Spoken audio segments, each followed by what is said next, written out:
Bom, pessoal, então eu trouxe uma revisãozinha de última hora para vocês.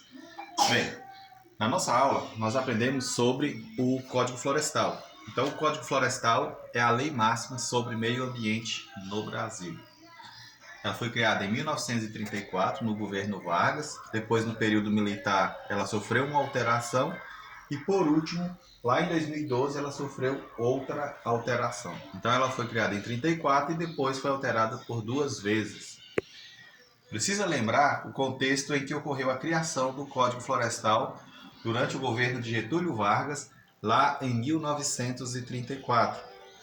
Vale destacar que quando o Código Florestal foi criado, o objetivo dele não era proteger o meio ambiente, mas na verdade foi uma política populista.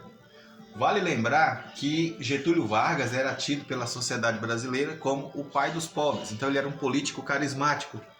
Nesse contexto, vale lembrar que lá nos anos 30, o café era a principal atividade econômica do Brasil, desenvolvia-se sobre as áreas de Mata Atlântica e nesse contexto a Mata Atlântica estava toda sendo desmatada para o avanço do café. Com o desmatamento da Mata Atlântica para a atividade do café e o crescimento urbano das cidades de Rio de Janeiro e São Paulo, nós tivemos nesse contexto o afastamento da Mata Atlântica das cidades. Se você tem o afastamento da Mata Atlântica das cidades, em razão do desmatamento, na época você tem um problema. Qual que era o problema? O problema é que a lenha era a principal fonte de energia das casas mais pobres. Então, naquela época não se tinha gás de cozinha como se tem hoje. Então, o objetivo central do Código Florestal era a criação de uma área de reserva legal, e essa reserva legal tinha como objetivo criar uma área pública onde as pessoas pudessem entrar ali para pegar a lenha, que era a principal fonte de energia das pessoas que moravam nas cidades e no campo naquela época. Então, lembre-se, o Código Florestal foi criado por meio de uma política populista. Então, a principal criação lá do Código Florestal no governo Vargas foi a reserva legal. Toda a propriedade passava a ter 1/4 de sua propriedade, ou seja, 25% de sua área, era destinada a uma área pública chamada de reserva legal. No ano de 1965, durante o governo militar, o Código Florestal sofreu uma nova alteração. Aqui vocês observam um trator desmatando uma área de cerrado. Bem, a grande inovação que surgiu com o Código de 65 foi a possibilidade de financiamento de atividades agrícolas sobre áreas de cerrado. Então, o financiamento agrícola nas áreas de cerrado permitiu, de certa forma, o avanço da agricultura sobre as áreas de cerrado. Outra importante mudança foi a criação das áreas de APP. APP significa Área de Proteção Permanente. As APPs são os topos de morros, encostas e nascentes de rios. Então, isso é chamado de APP, Área de Proteção Permanente. Nesse contexto, vale destacar que toda reserva, então, toda a propriedade, então, passaria a contar com... Toda a propriedade, então, passaria a contar com... Deixa eu voltar aqui. Toda a propriedade passaria a contar, então, com uma área de reserva legal, ou seja, 1/4 de sua propriedade, passaria a contar com as áreas de matas ciliares, que são próximas às nascentes dos rios. Então, nesse contexto, você tem essa área de proteção chamada de APP. Aqui nós temos um exemplo da mata ciliar. Esse aqui é uma mata ciliar, ou seja, mata ciliar é aquela mata que está às margens dos rios. A mata ciliar, ela tem a função de impedir, durante o período chuvoso, que o material erodido seja transportado para o leito dos rios. Nessa imagem abaixo aqui, você nota uma fotografia de uma área onde não existe mais a mata ciliar, ou seja, vai ocorrer o processo erosivo próximo às margens. Quando ocorrer as chuvas, essas chuvas vão trazer material erodido e vai provocar o assoreamento do leito dos rios. O que é assoreamento?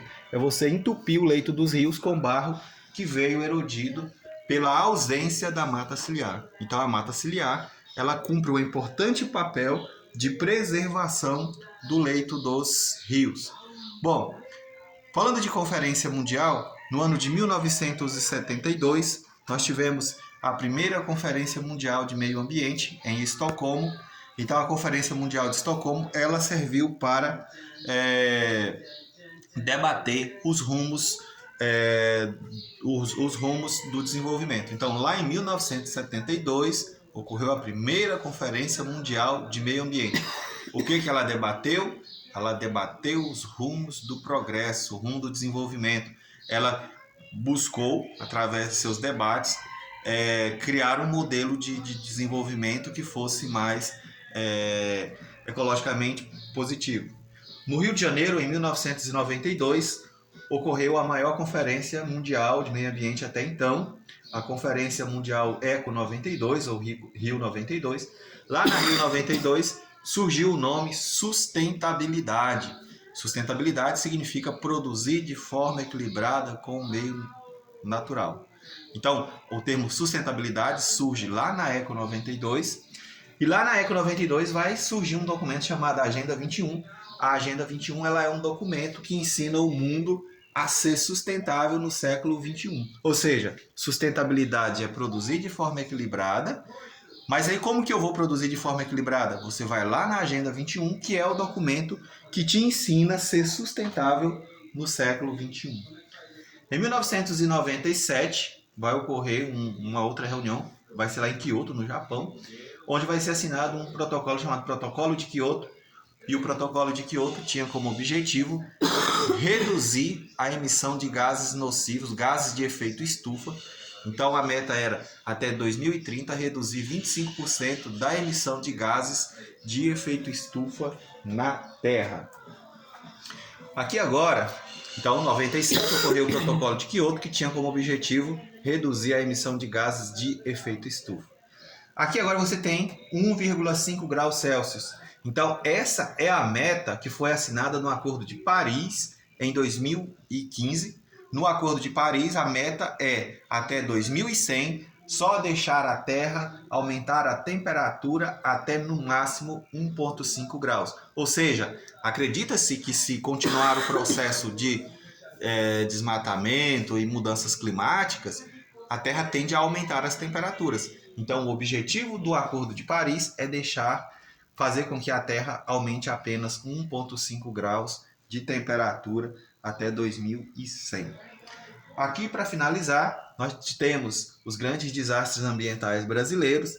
Em 2015 ocorreu o desastre ambiental em Brumadinho, morreram 3 pessoas. Nós tivemos a contaminação do rio, e isso ocorreu em razão da represa de rejeitos da Vale, da Samarco, que é uma subsidiária da Vale. Essa represa de rejeito, ela desabou e aí levou os rejeitos de mineração para dentro do leito dos rios, matando pessoas e trazendo vários impactos. Em 2019, nós tivemos em Minas Gerais Brumadinho. Brumadinho, em 2019, em Minas Gerais também, provocou um impacto ainda maior, né, na Vale, lá em Brumadinho. Mais de 200 pessoas morreram, né? E também foi um acidente com represa de rejeito de mineração, onde mais de 200 pessoas morreram, contaminou o leito dos rios e trouxe vários impactos ambientais para o município de Brumadinho. Então, esses foram os 2 principais impactos ambientais do Brasil. Finalizo por aqui. Espero que vocês tenham conseguido absorver o conteúdo da aula.